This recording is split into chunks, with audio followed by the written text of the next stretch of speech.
नमस्कार, मैं हृदय कुमार पूर्वी चंपा सब का स्वागत करता हूं। आज की वीडियो में हम देखेंगे कि शिक्षक का स्थानांतरण तो होगा, निश्चित ही होगा, क्योंकि इसके लिए अब लगभग सारे रास्ते क्लियर हैं और मैं आपको बताऊंगा कि कैसे क्लियर है, चाहे वो बीपीएससी हो, नियमित हो, नियोजित हो या विशिष्ट हो। साथ में हम ये भी देखेंगे आज के वीडियो में कि आरटी और एनईपी के अनुसार, यानी राइट टू एजुकेशन, शिक्षा का अधिकार और नई शिक्षा नीति 2024 के अनुसार शिक्षक छात्र अनुपात क्या होगा। प्राइमरी से लेकर के 10+2 तक जो आंकड़ा है वह पोर्टल पर अपलोड हो गया, लगभग ये फाइनल पोजीशन में है। हेडमास्टर और टीचर का भी जो आंकड़ा है ये भी पोर्टल पर अपलोड हो गया। वर्गवार एवं विषयवार ये आपको 10+2 तक, यानी वर्गवार 1 to 5 तक, उसमें भी आपको 1 to 5 में आपको उर्दू देखना है, बांग्ला देखना है। जबकि विषयवार जो शिक्षक हैं वो चाहे 6 to 8 हो, 9 10 हो या 10+2 हो, इन सब का आंकड़ा जारी मतलब अपलोड हो चुका है वहाँ पे पोर्टल पे। तो कैसे ये ट्रांसफ़र होगा और जो ट्रांसफ़र होगा उसके लिए क्या मानक रखे गए हैं, छात्र शिक्षक अनुपात क्या रखा गया है, क्योंकि ट्रांसफ़र 100% होना सुनिश्चित है। तो आज इसी वीडियो में हम देखेंगे। अगर ये वीडियो अंत तक आपको अच्छा लगे तो जरूर सब्सक्राइब कीजिएगा मेरे चैनल को, अगर आप मेरे चैनल पर नए हैं तो। अगर अंत तक आपको अच्छा लगे तो सबसे अधिक आप शेयर कीजिएगा। साथ में हम देखेंगे कि नई शिक्षा नीति के अनुसार क्या अनुपात उसमें है और शिक्षा का अधिकार जो है 2009 उसमें क्या रखा गया है। इन सारी बातों की जानकारी हम प्राप्त करेंगे। तो चलिए सबसे पहले शुरू करते हैं कि शिक्षक का स्थानांतरण निश्चित है, 100% होगा, चाहे वो बीपीएससी हो, बीपीएससी जो अभी TRE 1 TRE 2 के बहाल हो। नियमित जो हमारे शिक्षक हैं इनकी भी संख्या उसमें देखा जा रहा है।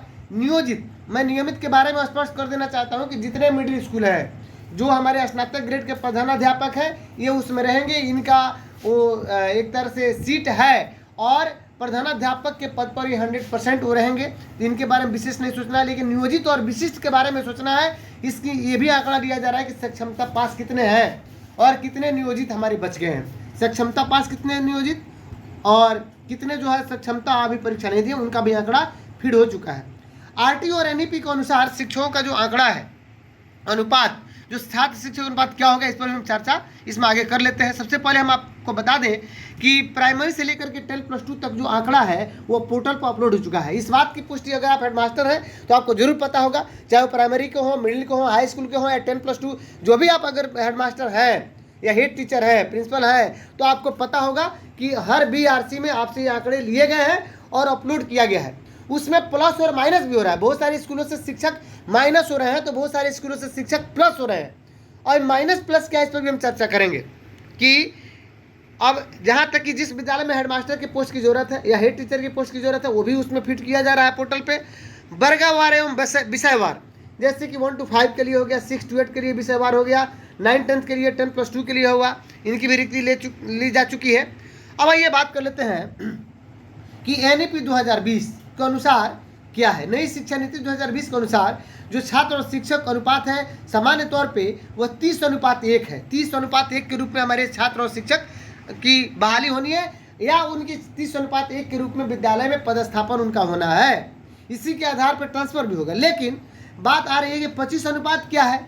तो जो अभिवंचित वर्ग के जो बच्चे हैं, जो बहुत दबे कुचले जो अभिवंचित वर्ग के जो बच्चे हैं, उनके लिए जो अनुपात रखा गया है वह 25:1, यानी 25 छात्र पर 1 शिक्षक रहेगा। जबकि सामान्य तौर पर जो बच्चे हैं उनमें 30 छात्रों पर 1 शिक्षक रहेंगे।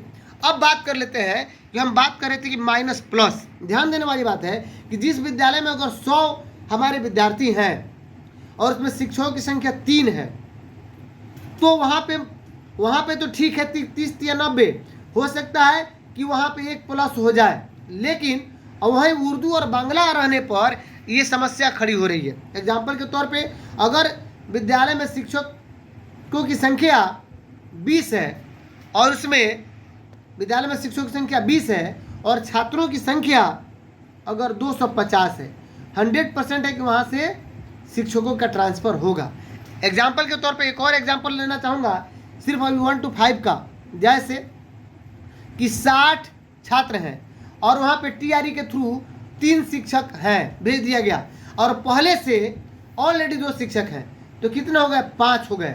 जबकि 60 के लिए उसमें कंप्यूटर पर यानी पोर्टल पर जब डाला गया तो उसमें 3 माइनस कर दिया। क्या किया, 3 माइनस, अर्थात यहाँ से 3 100% इसमें से निकलेंगे, अर्थात इस विद्यालय में सिर्फ 2 ही शिक्षक बचेंगे। तो आपको पता होगा कि इसी तरह वर्गवार 9, 10, 10 + 2 में जो विषयवार हमारे जो शिक्षक हैं, अगर उनकी संख्या, जैसे कि बहुत सारे आप लोग जानते हैं कि बीपीएससी टीआरई 1 या टीआरई 2 में एक ही विद्यालय में कई शिक्षकों को भेज दिया गया, यानी शिक्षक और छात्र अनुपात एक तरह से बहुत ज़्यादा गड़बड़ हो गया। तो छात्र कम है बनिस्पत शिक्षक छात्र अनुपात में, और शिक्षक ज़्यादा है, वहाँ से शिक्षक हटेंगे। तो ये जो मैं बता रहा था कि 30:1 जो हमारा नई शिक्षा नीति कहता है, 25:1 जो कह रहा है अभिवंचित वर्ग, तो 30:1 के आधार पर ही शिक्षकों का पदस्थापन ट्रांसफर होगा। ये गांठ बांध लीजिए। आगे हम बात करेंगे इसमें कि आरटीई के अनुसार क्या है। आरटीई के अनुसार अगर 1 to 5 क्लास के जो हमारे जो विद्यालय है उसमें 1 से 60 तक अगर बच्चा है कोई, तो 2 शिक्षक रहेगा। 1 से 60 तक कितना? 2 शिक्षक। 61 से 90 है तो 3 शिक्षक। 91 से 120 है तो 4 शिक्षक। लेकिन जहाँ 120 से 200 अगर रहेंगे विद्यार्थी, तो वहाँ पे 5 शिक्षक। अभी 5 को जो आप सोच रहे हैं तो 5, ये तो 40 का अनुपात हो गया, 40:1। लेकिन ये जो हमारा आरटीई कह रहा है कि 120 से लेकर अगर 200 छात्र हैं तो 5 शिक्षक उनको दिया जा सकता है। जबकि जो भी ट्रांसफ़र और पोस्टिंग होगा वो आरटीई को ध्यान में रखते हुए और साथ में नई शिक्षा नीति के अनुसार ये ट्रांसफ़र पोस्टिंग का काम होगा। आइए एक और चीज़ देखते हैं कि 1 से 5 के जो हमारे विद्यालय हैं उसमें बांग्ला, उर्दू इत्यादि रहने पर अनुपात क्या हो रहा है? गड़बड़ हो रहा है। जैसे मान लीजिए किसी विद्यालय में छात्रों की संख्या 100 है या 105 है, 107 है, और वहाँ पे 3 हमारे पहले से कार्यरत शिक्षक हैं, उसमें से 2 सामान्य विषय के हैं और 1 उर्दू या बांग्ला पे है, तो जैसे ही वहाँ डाटा दिया जाएगा कि 2 सामान्य और 1 उर्दू, तो प्लस वहाँ 1 पोर्टल पे आ जाएगा। अर्थात भले ही संख्या 107 हो या 100 हो, लेकिन शिक्षकों की संख्या वहाँ पे 4 हो जाएगी, जो 30 के अनुपात को तो मतलब ये उसको एक्सेप्ट नहीं कर रहा है, लेकिन 4 इसलिए हो गई क्योंकि उर्दू या बांग्ला के टीचर होने के कारण उनको ये छांट करके ये अनुपात उसमें देखा जा रहा है कि एवरेज हमारे जो सामान्य जो छात्र हैं और शिक्षक जो है उनका एवरेज क्या हो जा रहा है। तो इस तरह पोर्टल पर अपलोड किया गया है। तो चाहे 1 to 5, 6 to 8, 9, 10 या 10 + 2 के जो हमारे शिक्षक हैं उनका हर हाल में स्थानांतरण होगा, और विषयवार और वर्गवार के आधार पर छात्र शिक्षक अनुपात के आधार पर होगा। तो अगर आप जिस विद्यालय में हैं आप खुद अपना कंपैरिजन कर सकते हैं कि आपके जो विषय के हैं, चाहे 1 to 5 के हो, 6 to 8 हो, 9, 10 हो या 10 + 2 के हो, तो आप खुद ये अपना एनालिसिस कीजिएगा कि आप उस विद्यालय में रह रहे हैं या नहीं रह रहे हैं। क्योंकि जैसे मान लीजिए कि अगर 9, 10 में केमिस्ट्री में पढ़ने वाले बच्चों की संख्या या उनके बच्चों की संख्या, जो केमिस्ट्री तो पढ़ाना है, 9, 10 में अगर बच्चों की संख्या 130 है ना, और वहाँ पे 6 केमिस्ट्री के ही शिक्षक भेज दिए गए, सपोज, वहाँ पे स्थिति क्या होगी? तो ये स्थिति जो अनुपात जो है गड़बड़ हो रहा है। तो इस तरह हमारे बीपीएससी नियमित, और मैं जो कह रहा था कि हेड टीचर, जहाँ पे हेड टीचर या हेडमास्टर नहीं है वहाँ भी लिया गया है आंकड़ा, चूँकि जब पदस्थापन होगा, ट्रांसफ़र होगा, तो वहाँ पे हेड मास्टर या हेड टीचर को भेजा जाएगा। तो आज की वीडियो में आपने ये देखा कि शिक्षक छात्र अनुपात के अनुसार शिक्षकों का स्थानांतरण एकदम सुनिश्चित है, चाहे वो बीपीएससी से बहाल हो, नियोजित हो या विशिष्ट हो। और शिक्षक छात्र अनुपात जो है मैंने बता ही दिया कि एनईपी के अनुसार क्या होगा और आरटीई के अनुसार क्या होगा, और 100% है कि शिक्षक का स्थानांतरण होना है। तो अगर ये वीडियो आपको अंत तक आपको अच्छा लगा हो तो सबसे अधिक आप इसे शेयर कीजिएगा। अंत में जो मैंने लिखा है कि 100, मान लीजिए 100 छात्र हैं और वहाँ पे 3 शिक्षक हैं, तो 30 के अनुपात में तो ठीक है।